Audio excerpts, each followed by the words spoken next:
ओम साई राम। कैसे हैं आप सब? साईं आप लोग को तरक्की दे, खुशियाँ दे, खुश रखे। यही मेरी साईं के चरणों में अरदास है, प्रार्थना है। साईं कहते हैं कि मेरे बच्चों, आपके जीवन में जल्द ही परिवर्तन होगा। दुख है तो सुख आएगा। मेरे साईं बहुत दयालु हैं। एक बाबा कहते हैं, ये जो तुम्हारा साईं है ना, तुम्हारे सोने के बाद भी तुम्हारी किस्मत को सुखमय बनाने के लिए लगा रहता है। दिन रात वो चक्की को पीसते रहता है तुम्हारे कर्मा को जलाने के लिए। तुम्हें तो एहसास नहीं होगा। तुम बस केवल बाबा को दोषारोपण करते रहते हो कि मैं तो साईं की पूजा करती हूँ, पर साईं सुनते नहीं हैं। साईं कहते हैं कि जीवन में जितनी भी मेहनत की जाती है ना, कोशिशें की जाती है, वह सब सुख के लिए करते हैं। हर इंसान सुख चाहता है। आज तक मेरे किसी बच्चे ने आके मुझे ये नहीं कहा है कि बाबा मुझे दुख चाहिए। सबको सुख चाहिए, और अगर उनको सुख नहीं मिलता है तो साईं को दोषारोपण करते हैं। आपको पता है, महाभारत में कुंती का नाम सुना होगा आपने। उन्होंने भगवान से दुख मांगा था। अब आप सोच रहे होंगे क्यों दुख मांगा था? इसलिए दुख मांगा था, जब भगवान छोड़ के जा रहे थे, जब उनका सुख का टाइम आया तो भगवान उनको छोड़ के जा रहे थे, तो कुंती ने कहा कि प्रभु, जब दुख का टाइम था, जब दुख का समय था तो आप मेरे साथ थे, और सुख का टाइम आया, सुख का समय आया तो आप मुझे छोड़ के जा रहे हैं। तो मुझे ऐसा सुख नहीं चाहिए, मुझे फिर से दुख लौटा दो, क्योंकि आप मेरे साथ रहोगे। तो मेरे कोई भी बच्चे मुझे ऐसा नहीं बोलते, बस बाबा से प्यार करते हैं, मैं बाबा का हूँ, लेकिन कोई ये नहीं कहता बाबा आप मेरे साथ रहो, क्योंकि दुख के टाइम में आप मेरे साथ खड़े रहते हो। आप मेरा पिछला वीडियो उठा के देखो, उसमें सब बाबा ने दुख और सुख और कर्म के बारे में बताया है।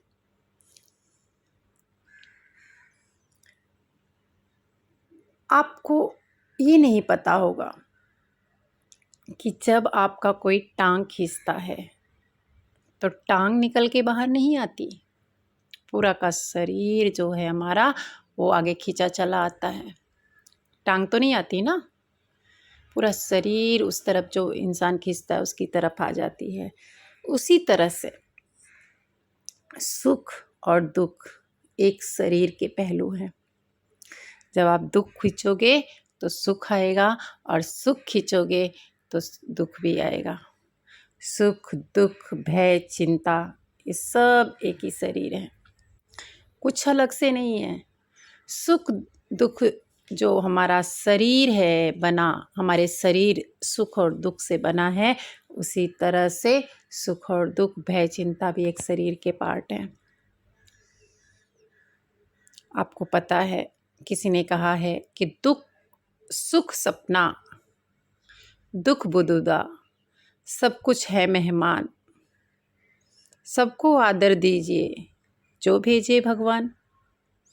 एक राजा थे, बहुत सूरवीर था राजा, बहुत ताकतवर था, बहुत पैसे वाला था, बहुत महान राजा था। वो अपने गुरुजी के पास गया और बोला, गुरुजी मुझे कुछ ऐसा उपाय बताओ कि जब मुझे दुख आए मेरे जीवन में तो मैं घबराऊं नहीं, मैं आसानी से उस मुश्किलों को दूर कर दूं। तो गुरुजी ने कहा ठीक है। उन्होंने एक पर्ची लिखा और बोला, ये ताबीज़ जो है अपने गले में पहन के रखना, और जब तुम्हारे ऊपर कोई भी दुख आए और तुम घबराने लगो तो इसको उठा के पढ़ लेना। ऐसा ही हुआ। कुछ दिनों के बाद उस सूरवीर राजा ने युद्ध किया और जो पड़ोसी देश का राजा था उसके ऊपर आक्रमण किया और ये जो राजा था सूरवीर वो हार गया। वो अपने परिवार के साथ जंगल की तरफ निकल गया। जंगल में दर दर भटकने लगा। तभी उसके दिमाग में क्लिक हुआ कि गुरुजी ने मुझे ताबीज़ दी थी कि जब तुम्हारे ऊपर कोई तकलीफ़ आए तो इस ताबीज़ को पढ़ लेना।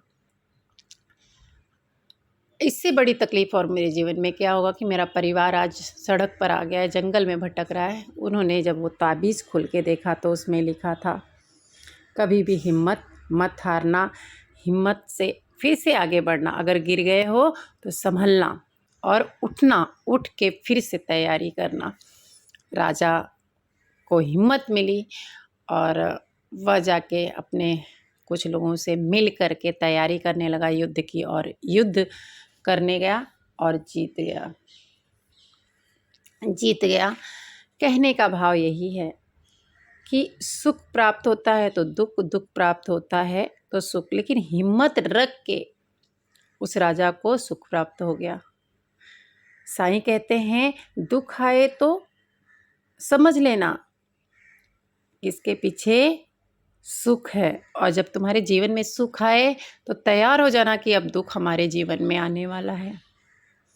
ये नहीं केवल आप सुख सुख सुख सुख करोगे तो नहीं, ये शरीर है, शरीर के साथ में दुख सुख लगे रहेंगे। किसी के मन में कभी ये नहीं आता है कि हमें दुख भी मिले, हर इंसान सुख चाहता है। आपने भी नहीं सुना होगा और मैंने भी नहीं सुना है कि किसी ने दुख के लिए कोशिश किया हो। सब चाहते हैं कि अरे मुझे सुख मिले, इसके लिए दिन रात भाग दौड़ करते हैं, परिवार को छोड़ के जाते हैं। परिवार के लिए समय नहीं रहता है क्योंकि उनको सुख चाहिए रहता है। कोई ये नहीं कहता कि नहीं दुख चाहिए। इस बात को याद रखना, जब दुख आए तो निराश मत हो जाना, प्रयास करना, ऐसे कोशिश करना, हिम्मत रखना कि वापस तुम्हें वो सुख मिल जाए जो तुमने खोया है। हमेशा भगवान को भी याद करते रहना। याद है भगवान भी सुख स्वरूप में है, हम भी दुख स्वरूप में हैं।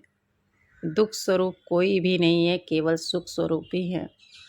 दया अज्ञानता के कारण हमें दुख लगता है, पर दुख नहीं है, वो सुख है। दुख तरह तरह के वस्तुओं को, तरह तरह के लोगों को मिलते रहता है।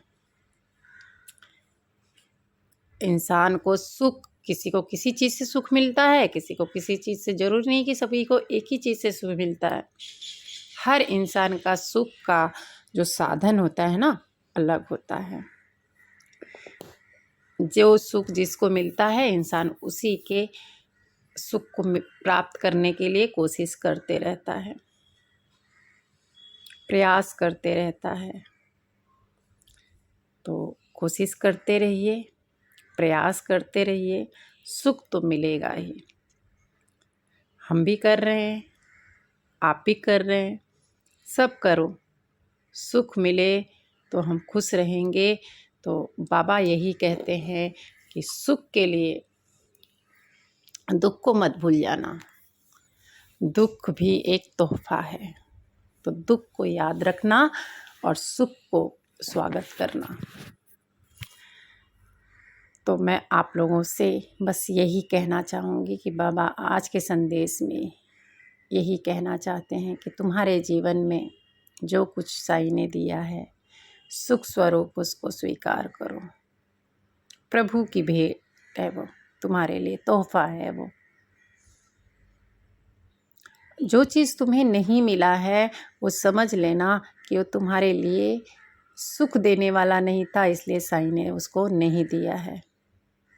क्योंकि साईं अपने बच्चों की झोली में फूल देते हैं, कांटे वो खुद लेते हैं। बाबा का बहुत बड़ी महिमा है, वो अपने बच्चों को कभी दुख नहीं देना चाहते। हमारे कर्मा ही ऐसे होते हैं कि हम परेशान हो जाते हैं।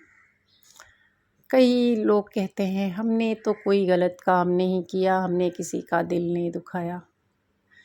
अभी कल ही मैंने एक ग्रुप में पोस्ट देखा था कि इटारसी में ट्रेन पलटी हो गई, ये पता नहीं कितने साल पुराना न्यूज़ है और तुम डाल रहे हो और कितने भक्तों को तुम गुमराह कर रहे हो।